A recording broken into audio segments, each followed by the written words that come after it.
salaamaaleykum wa rahmatullahi wa barakaatu mbokk ñu ngi leen di ziar waat ñaan leen jàmm yéen a ngi si Guassa TV teel leen di 31 mars 2025 ñëw ci xibaar yi dañ koy door rek tiis wu am ca Sicap Liberté 3 daal ñu ne daal ñaari xale yu góor nekkoon ay xarit daal ñoom ñoo fa doon xuloo ba kenn ki faat morom ji daal ñu ne daal ginnaaw ba nga xamante ni si amoon nañ ay jafe-jafe ñoom ñaar ñi nag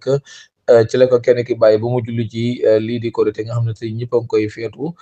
fii ci Sénégal nag nee na ci la ko bett ginnaaw nag jam ko ay paaka yu bëree bëri ba mu mujjee ñàkk ba kanam nga xam ne si daal tey jii Sicap Liberté 3 daal ñëpp a ngi feetu ci lii di bisub Korité daal ñoom nag ñu ngi ci tiis ak njàqare ginnaaw bu nga xam te ne si ñaari xarit doon nañ fa xooloo daal ba kenn ki faatu morom ji daal mu doon lu doy waar daal amaguñ ci benn information ba xam arrestation am na ci daal waaye daal la ñu xamle daal fële ca Sicap Liberté 3 daal aw tiis wàcc na fa tey jii ñu ñaan yàlla yërëm ki nga xamante ne si moo génn àdduna Guyassar TV